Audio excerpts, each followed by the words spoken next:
Hoje nós vamos conhecer a história do alemão Ludwig van Beethoven, que foi um músico excelente. Então vem comigo conhecer as muitas faces de um gênio. Ludwig van Beethoven herdou seu nome de seu avô. E desde cedo foi descoberto que ele tinha um dom para música. E isso chamou muita atenção do seu pai, que desde os 5 anos fez ele treinar todos os dias durante muitas horas. E ele treinava simultaneamente viola, violino e cravo. Mas seu pai Johann não ligava para isso, porque se ele se distraísse pelo menos por um pequeno período de tempo, ele já levava uma surra. E apesar de tudo que seu pai o fazia passar, a música era uma das coisas que mais lhe agradava. Sob as orientações do professor Heinrich von der Iden, ele progredia. Ele sempre estudava as peças de Bach e ele até aprendeu um novo instrumento, que é o órgão. Em 1779, Tobias Pfeffer foi contratado para ensinar composição ao Beethoven, só que ele era muito rígido e sempre gritava com ele. E de vez em quando, os vizinhos precisaram chamar até a polícia e isso constrangia o Beethoven. Mas para o seu alívio, ele passou a ter aula com Christian Niffer, que era um professor muito mais equilibrado e sério. Niffer era o organista da corte, e ele mostrou novos horizontes para Ludwig, ampliando sua teoria musical, e ele também se aprimorou ao órgão. E o Niffer também mostrou ao Ludwig novos compositores, queria ampliar ainda mais seu conhecimento sobre música, como Mozart. Nessa época, ele também começou a aprender piano, que é um instrumento no qual ele se destacaria mais tarde. Quando Beethoven completou 11 anos, o organista apresentou-lhe ao príncipe, que lhe deu a nomeação para o cargo de organista suplente. Em 1783, o Beethoven foi aceito como solista de cravo na orquestra da corte e publicou pela primeira vez uma obra, As 9 Variações para Piano sobre uma marcha de Ernst Christoph Dressler.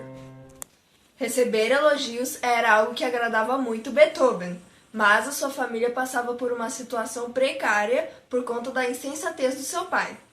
E Ludwig se inquietava porque ele não recebia nenhuma renda por ser o músico da corte. Por sorte, o príncipe Max Franz ouviu ele tocar e ficou encantado e determinou para ele que pagaria 200 florins, que era metade do salário de seu pai. O nome Ludwig van Beethoven começava a ser conhecido, dominando impecavelmente o piano, dono de uma imaginação fora do comum. Ele improvisava músicas de até 30 minutos de qualquer tema que lhe dessem. E ele tocava com a mesma perfeição violino, viola, cravo e órgão. Na primavera de 1787, ele viajou para a capital austríaca. Lá ele levava uma carta do príncipe, de apresentação do príncipe, que era amigo pessoal de Mozart, e lá ele foi recebido pelo célebre compositor. Executou uma das peças que ele compusera e em seguida pediu ao mestre que lhe desse um tema e improvisou sobre ele durante 15 minutos. Mozart dirigiu aos demais presentes na sala e afirmou: "É um assombro, prestem atenção a esse rapaz, pois ele ainda fará com que o mundo fale a seu respeito." Foi breve o contato entre os dois gênios. Poucas semanas depois, ele voltou à sua cidade natal, Bonn, na Alemanha, pois sua mãe estava muito doente. Ele tinha um amor por ela muito grande, permaneceu ao seu lado até os últimos instantes, passou a dedicar um culto em sua memória. Beethoven teve 7 irmãos, mas 5 morreram na infância. Seu pai fora aposentado, cheio de dívidas e desmoralizado. A situação dos filhos pouco lhe importava. Ludwig assumiu a direção da casa com metade da aposentadoria de seu pai, que lhe era entregue pessoalmente para não ser consumida com álcool por Johann, seu pai. O rapaz tomou conta dos 2 irmãos, encaminhando-os na vida. Apesar de todas as dificuldades e da falta de tempo, ele escreveu 2 novas peças, um trio de cordas e um prelúdio para piano. Nesta época, Beethoven se apaixonou por uma viúva e por Eleonora, que era um pouco mais nova que ele. Porém, se afastou das duas. Ele conheceu também Janete e Maria, que também não deu certo. Talvez ele temesse não ser correspondido. Seu temperamento imprevisível não impediam que a nobreza de Bonn lhe dessem o prestígio enorme. Em 1792, Ludwig van Beethoven despediu-se da terra onde nascera e levava na bagagem consigo uma obra razoavelmente volumosa. Ele continuou a ter aula com vários outros professores. Por volta de 1794, ele já sabia o rumo que daria sua música e não precisava mais de orientação. No ano seguinte, Beethoven pôde fazer a sua primeira apresentação pública.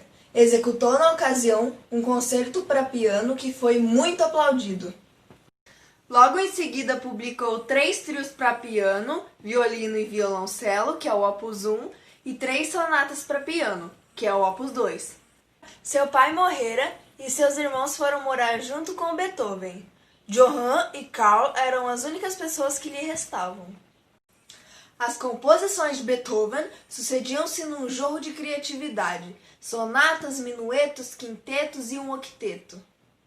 A fama e a fortuna agora foi alcançada, mas mesmo assim ele sentia solidão.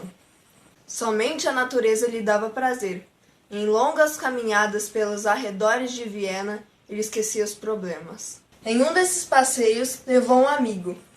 A certa altura, esse amigo encontrou um pastor que tocava uma melodia linda na flauta e pediu ao seu mestre que ouvisse essa melodia, só que ele não ouvia nada, estava ficando surdo. Médicos e remédios, nada resolveram. Ele temia que sua carreira fosse prejudicada, afastava-se cada vez mais do convívio social. Beethoven se apaixonou por uma jovem, Giulietta Guicciardi, a quem o apaixonado compositor dedicou a Sonata ao Luar. Giulietta casou-se, mas não com Beethoven. A dor do abandono quase o destruiu. Nesta época, ele não deixou de escrever por conta da angústia. Pelo contrário, ele continuou febrilmente fazendo seu trabalho.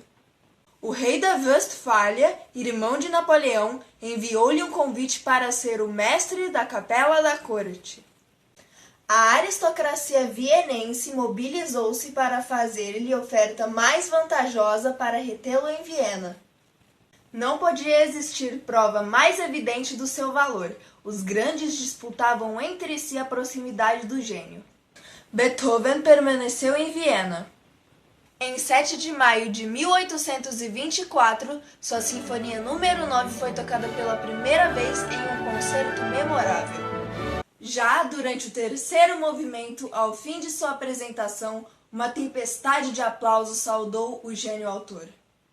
Os lenços e chapéus se agitavam, e só então Beethoven percebeu o sucesso da Nona Sinfonia.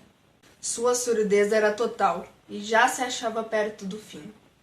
Depois de 4 operações sucessivas, em luta, ao que consta, contra a cirrose no fígado que se complicara, em seguida a uma pneumonia, o compositor agonizava. De repente, um relâmpago iluminou o quarto modesto. O clarão despertou Ludwig van Beethoven de sua semiconsciência e, em um gesto instintivo, ele ergueu no ar o seu punho fechado. Foi o seu derradeiro gesto, o seu último desafio ao destino. Beethoven foi considerado uma celebridade em vida. Seu cortejo fúnebre foi uma das provas desse reconhecimento. Contou com a presença de 200.000 pessoas.